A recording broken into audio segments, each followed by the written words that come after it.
Welcome to the Utah Epodcopalians. Now, this is a podcast from the Episcopal Diocese of Utah, where we look at our unusual church in our unusual land and sometimes with unusual people. And today we have two pretty swell people that we think of every summer. Well, we think of in the winter too, but definitely in the summer. And that is, we're going to be talking about Camp Tuttle, one of the most amazingly beautiful places in all of Utah, and a place that the Episcopal Church has been operating for some time, bringing lives to the outdoors and bringing Jesus and all of religion to people, but in a way that it's for all inclusive people in our community and pretty much of all age groups. We're going to get into that. We even have camp for older people, and not just that 12-year-olds are older people, but we have camp for even people who are adults. So with all that, let's get into camp.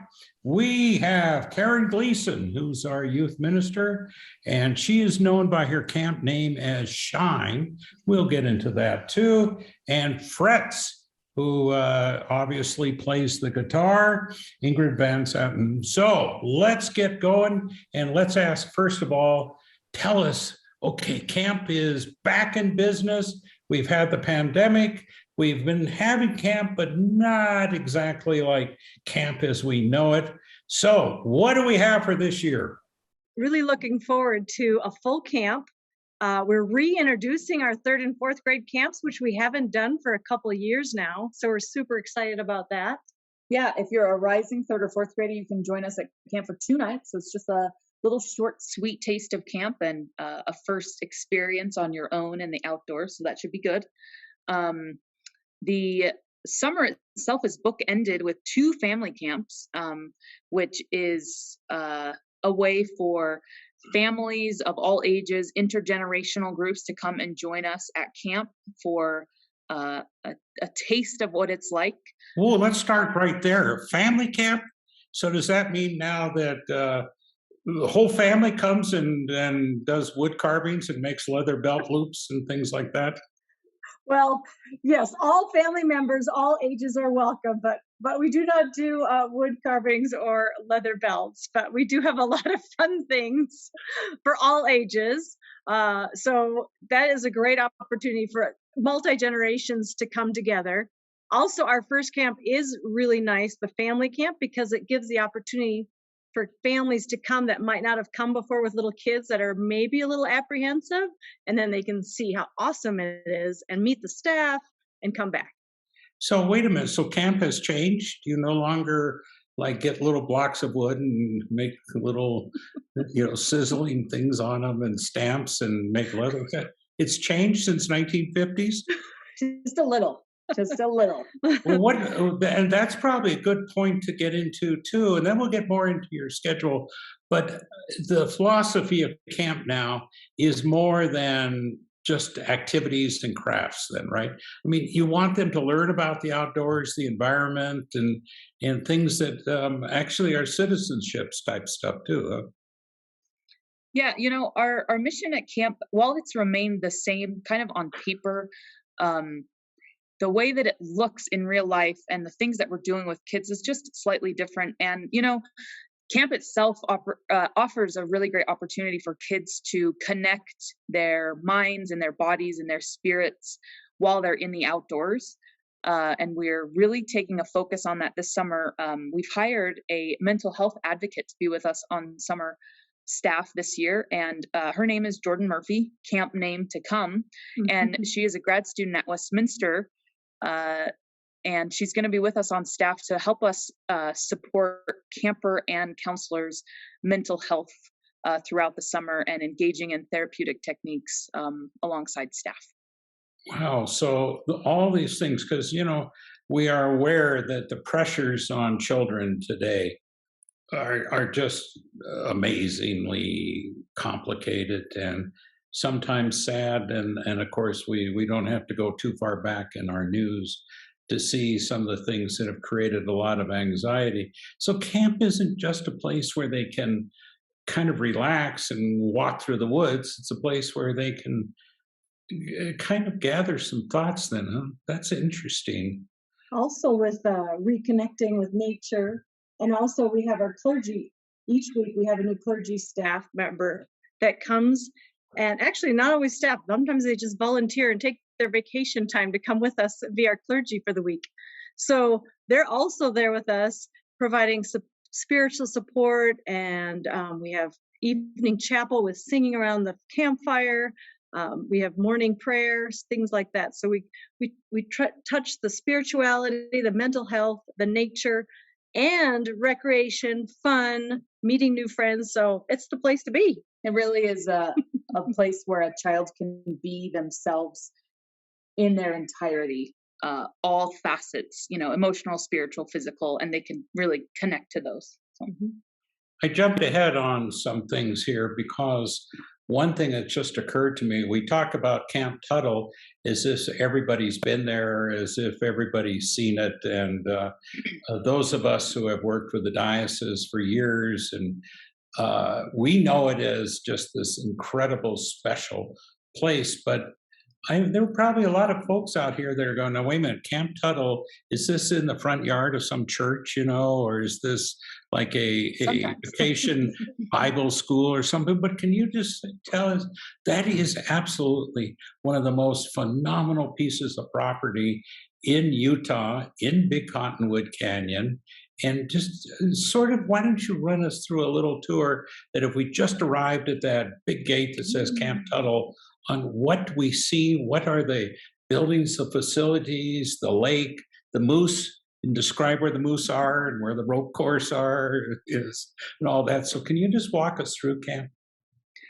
Yeah, as you mentioned, Craig, you take Camp Tuttle Road off Big Cottonwood Canyon Road, right behind Fire Station 108, and sort of get lost a bit in the trees because camp is really tucked back in a beautiful, beautiful 6 acres of land that is amongst, towering Engelmann spruce and, rushing creeks and rivers all along us.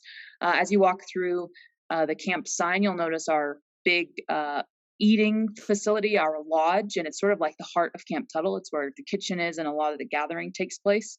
There are 8 residential cabins and a beautiful shower house bathroom facility that also houses our infirmary. We have Christ the King Chapel, which is a beautiful A-frame cabin where we do a lot of our worship and group activities, along with our outdoor chapel. That's an amphitheater that has been recently sort of reinvigorated with some new benches and some new landscaping. And what else, Karen?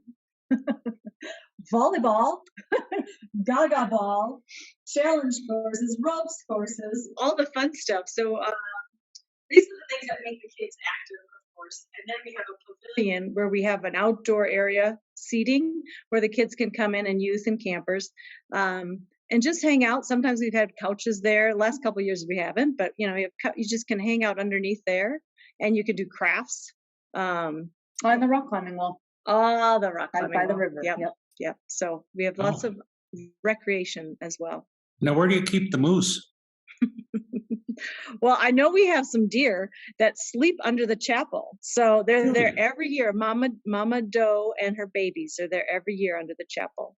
And frankly, the camp belongs to the moose because sometimes they're napping under a challenge course event that we won't be able to operate until they decide they're good and ready and done with their nap. So, so other than moose camp and deer camp and family camp, you have age-specific camps, I know, and it sounds like you have it so that the first-timers, the youngins, they don't have to be there for a week and become homesick. Describe what the camps you have, and when does the season start? Okay. Well, our first camp, I would say, starts with a labor of love where we invite everybody that would like to come up to camp to see it for the first time, or just come back and volunteer. And we help get camp ready, and we have a nice lunch, and you get to meet the staff, and that's June 18th. So that's our first kickoff day. And then after that, it goes into family camp. Yeah, closely thereafter is the first family camp. And then the camps roll kind of in succession of age. So you have the 3rd, 4th grade camp. And just to clarify, once again, it's for the ages is for the rising group of that age. So rising 5th and 6th graders come for a full week, which we haven't had a full week camp since pre-COVID. So we're really excited. The 5th and 6th and 7th, 8th graders come for a week at a time and can participate in an overnight backpacking excursion during their week at camp. Lots of challenge course opportunities, lots of evening games and activities to do with each other. The high school kids come for an extended weekend where we take them river rafting on the Weber River, and then for a 2-night overnight backpacking camp that is closely followed by the 2nd family camp, where again, families come together to enjoy a weekend where they don't have to cook or clean, or they do a little cleaning. They don't have to cook, and their schedule is dictated for them, which they love. Bell rings, they know they have to be somewhere. Yep. They don't have to do a thing about it. I want to go back to cooking, and I know in talking to you before, I think a lot of us, and I'm looking at camp in the 50s, but I never got to go to camp even then. So I'm making this up from what I only learned from movies and TV shows like Ernest Goes to Camp and those things. That to me was camping. I have no idea. But in cooking, you're telling me that there's actually like special menus and that you can accommodate a lot of things. I mean, for all of us who thought that camp is hot dogs and s'mores, that really you've really made this so that children and adults of various dietary considerations can actually go to camp, eat healthy, and they're not going to come back with chocolate smeared all over them and marshmallows because that's all they had. Right. Well, no, we have amazing cooks, and the kids just brag about how good the food is all summer. And at the end of the week, they just love the food. So we have all dietary needs are met. So we take special in consideration that we take care of that. So all kids are welcome, even if they're gluten-free, dairy-free, nut-free. We can help with that in any way. We just need, there's a form when you fill out your registration, you just fill out your special dietary needs, and we make sure those needs are met. Yeah, we're quite lucky. Actually, the 2 sets of cooks that work at camp in tandem with each other, outside of their work at camp, are caterers. They do home delivery meal services and cater events. So we are really spoiled with our cooks and the food that we get and the quality of food that we eat. For sure. So you wouldn't even make fun of a vegetarian like me? Oh no, you're welcome to come to camp. You'll be one of many vegetarians, Craig. There are lots of them. And you've been talking about how you've been so accommodating, and I know over the last couple of years, and really commend you over the fact that during this pandemic, you just were so careful. And I know a lot of parents obviously appreciate that you were able to meet the challenges of COVID. And even though we still have some pretty serious issues out there, it's still on top of mind for you, isn't it, on keeping these kids healthy with COVID? What are some of the protocol that even today you need to do? Our experience in the last 2 years is really going to serve us this year in keeping campers and staff safe. All the staff, once again, will be fully vaccinated, and the practices that we've held for the last 2 years really are going to stick around probably for quite some time because of how effective they are at just keeping everyone safe. And that is, we spend a lot of time outside. We spend a lot of time playing outside, eating outside, and around the campfire, worshiping outside. So we're going to keep those practices in place. This summer in particular, we're asking that all campers are vaccinated.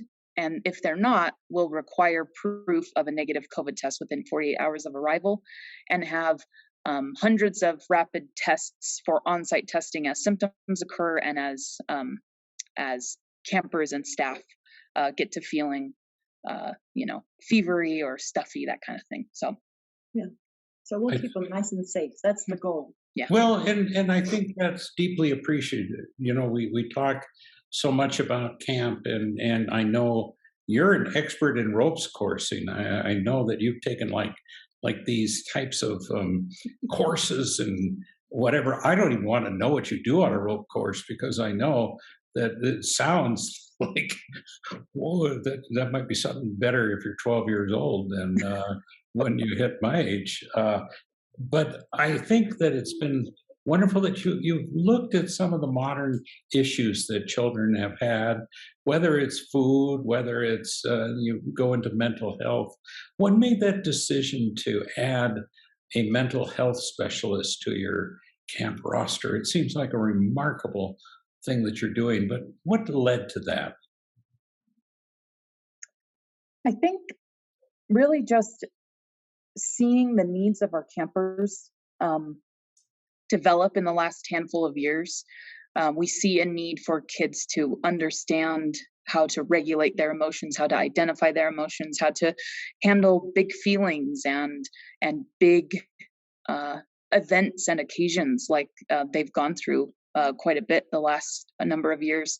So we really are just meeting the needs of our campers as we always do, and their needs change and are constantly, in evolution, and we're just trying to keep up with what they need. And right now, that is mental health support in order that their bodies are healthy, but so are their hearts and their minds. And I Also know, with the staff too, I believe. So this will be yeah, great to have it for our Staff. staff as well. So, yeah. and this person will be with us all summer. So that 24/7 with us. So that'll be great. Yeah, I think it's interesting that the folks know, Fretz, that you have quite the background in education and in our school systems in the big city, as they say, and so you know some of the issues and have seen firsthand some of the reasons that I know that mental health has become imperative for that. Do you find that the modern camp must be one that is more than just walking through the woods like that? I mean, as we look at 2022 and we look at children and what they've seen, what they know, is that kind of behind that decision on what you saw in your elementary school background? Yeah, absolutely. I think as a public school teacher, you see a child's life um, during the rest of the time where they're not at summer camp, right? You see them during those 9 months during school, and all the support that they get there, I think sometimes can sort of get left behind in the summer, and all the social emotional learning that they do at school, hoping that they are getting that sort of education. I think when you carry that into their summer as a form of learning, I'm very interested in the ways we enrich non-traditional education settings like camp. And I think when you take advantage of the opportunity to enrich a camper's time with social emotional learning and interpersonal relationship skills, communication skills, it's just learning continued. I'm a lifelong learner and I'm an advocate of lifelong learning, and I really promote that with my staff and with the campers at Camp Tuttle. The staff also is highly trained. I think today the other thing is parents wonder, okay, the counselors, all that.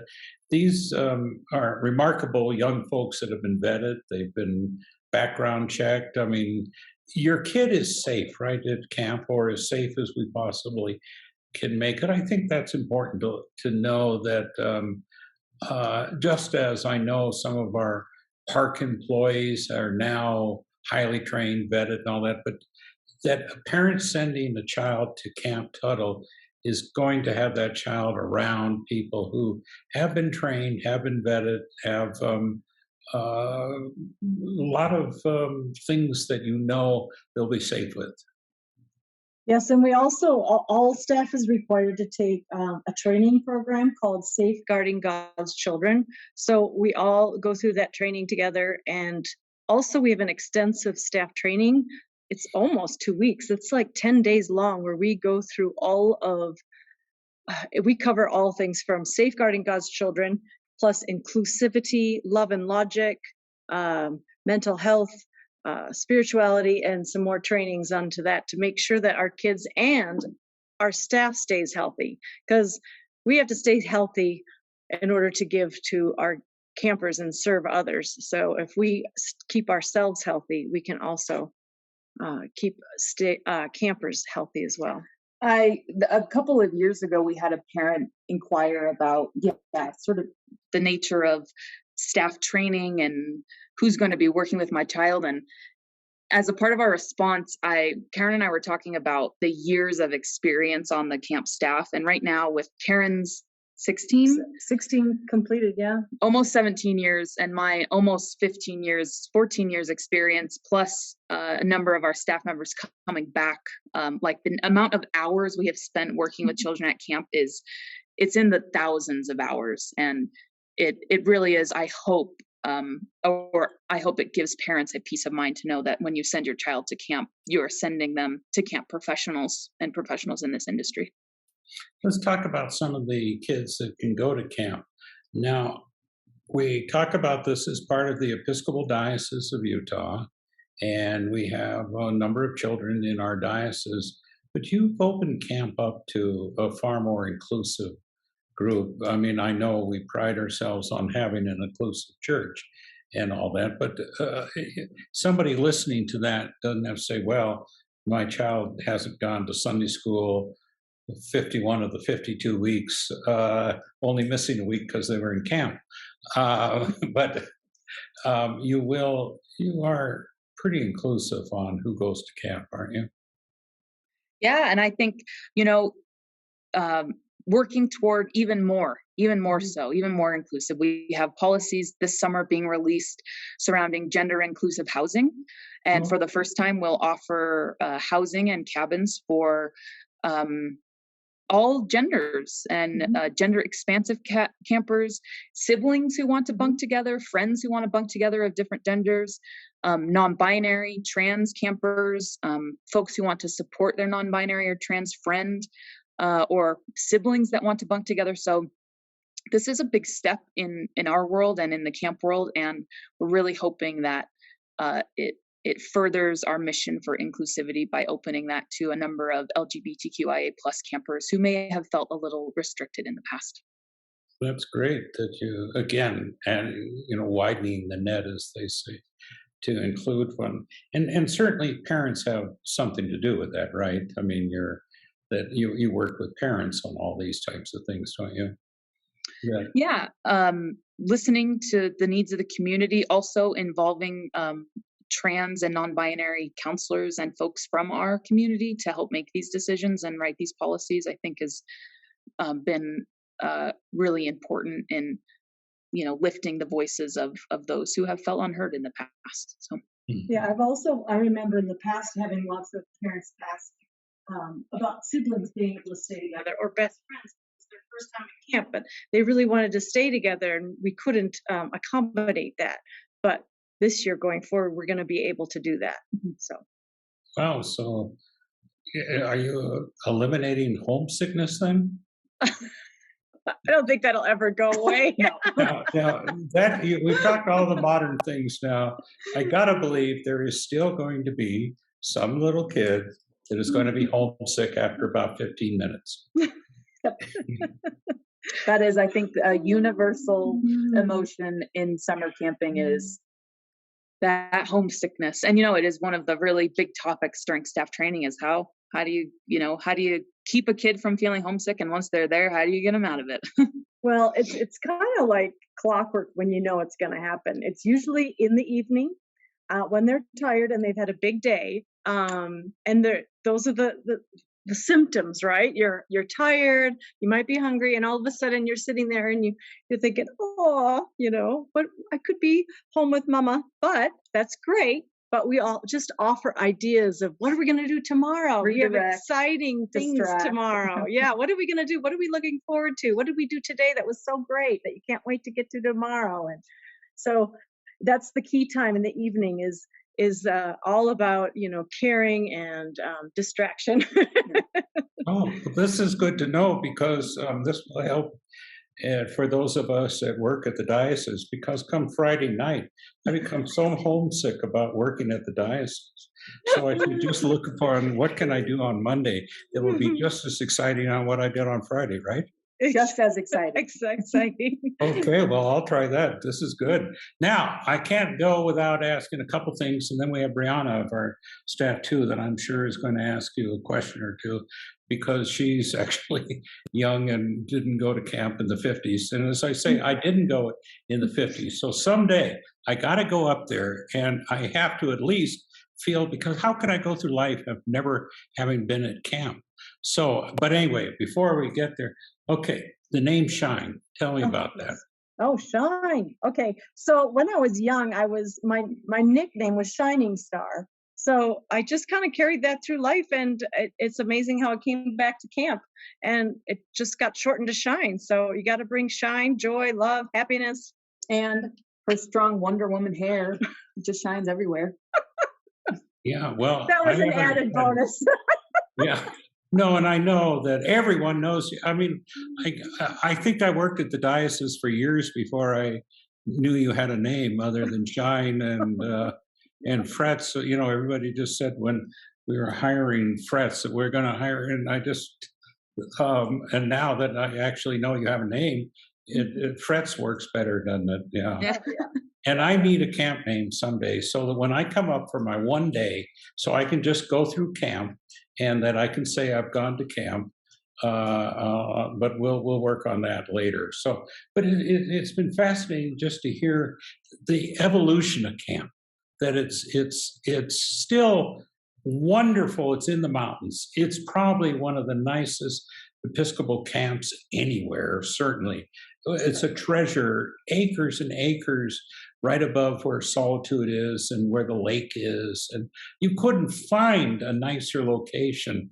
But I just think it's the treasure of our diocese, and I'm sure, Brianna, do you got any questions for Frets and Shine and me with no name? Is there any questions? Okay, well, Mr. No Name, so here's a question for Shine and Frets. How do you get a camp name? There you go. Well, the tradition of like secret camp names, or camp names and having your real name be secret, I think is only practiced at 2 Episcopal church camps right now, and it used to be practiced I think at more. But during staff training, you get a name based on you, based on your hobbies, your likes, your interests, your characteristics. Sometimes a funny story will happen. For example, we were taking a hike. I think it was my first summer back in 2009, taking a big hike in early June over the snowy mountain. And of course, the runoff causes a big, muddy, slippery slope. And we were sliding down the snow on garbage bags for fun, sledding. And one counselor slid so far that he ended up in this dirt and had mud just caked all over his side. And his camp name became Slick. Nice. So sometimes it's like a funny story. Sometimes it's just like kind of an embodiment of your person. And sometimes it's just a name you choose. And that's okay too, but it's usually during staff training. Some kids like to have a fun camp name that again is like, their person embodied, but come up to camp and we'll give you a camp name. Okay, well, I'm gonna have to do that this summer. Yeah, normally the names that people have called me wouldn't be repeated. So I guess right. I'll have to get one, and Brianna will have to get a camp name. And I guess that is part of all your safety and everything, that, to be honest, you just don't allow people to come up and walk through camp, right? It's pretty secure and closed, and very, very much enclosed environment. Perhaps the kids don't see it, but it's there. That's a very safe. It isn't, you have lock gates, you have all kinds of patrolling up there. So I will have to come up and will, in a very secure time. You can make an appointment with us. Yes. Yeah, just let us know. Or you are welcome to come to family camp, or our Labor of Love Day. We'd love to have you come for family camp. That'd be awesome. Yeah, but my family is my dog and I. It's all ages. All ages can come to family. No dogs though. No I dogs. know. No dogs up that canyon. No dogs in that canyon. All right. Well, I'll tell you, this has been a wonderful, wonderful conversation about camp. Did we leave anything out that we need to chat about? How do you get into camp? How do you register? What should you do if you got a kid or two that wants to go? And I know that in some cases you will have scholarships, etc. What do you do? How do we get kids in camp? Okay, so you're welcome to visit camptuttle.org under registration tab. And we have a campsite software that you'll be directed to, and you'll just sign your kids up on there. And they'll have options at each camp of different price ranges. So we made sure that everything is voluntarily on an honor system of what you can afford for your finances. So you have 3 tiers. So just so you are aware, when you get on there, you can pick which one is best suits your family. And if by chance your finances aren't going to make those choices, you can apply for a scholarship, and we will turn nobody away regarding finances. So everybody is welcome to come to camp. Yeah, the tier pricing system makes it equitable for all families come to camp, and you don't, get anything different with either tier. It's just to make sure that financially each family's needs are met. Bring a friend. I would say register yourself and bring a friend, and tell your neighbors, tell your family. And right now we're needing 3rd and 4th grade campers. The attendance, because we haven't hosted that camp for a couple years. I don't know if parents are hesitant. It is a young age to be away, but it's only 2 nights, and it's a really great little taste of camp. So 3rd and 4th graders register and bring your pal. There you go. Well, thanks so much. What an interesting time. And you get a name even when you come up there. That's pretty cool. So, if you're staff, you get a camp name. Yeah. Oh, you don't get a camp name? Hard for us. Yeah. It'd be too hard for us to remember everybody's real name and camp names. You have to be a staff, but you guys are staff, so you'd get one. I see. All right. Well, thanks so much. We appreciate it that we've been, of course, talking to Shine and Frets, our the head of our Camp Tuttle, one of the most beautiful places you'll ever see in Utah, Big Cottonwood Canyon, just east of Salt Lake City. Just a remarkable place and remarkable people. And I tell you, this is exciting to chat about. And you've been listening to the Utah Epodcopalians. This is a podcast of the Episcopal Diocese of Utah, where we do look at our unusual church in our unusual state with our unusual staff members. I'm Craig and Brianna, and we appreciate you listening. We'll catch you again on the next podcast. Take care.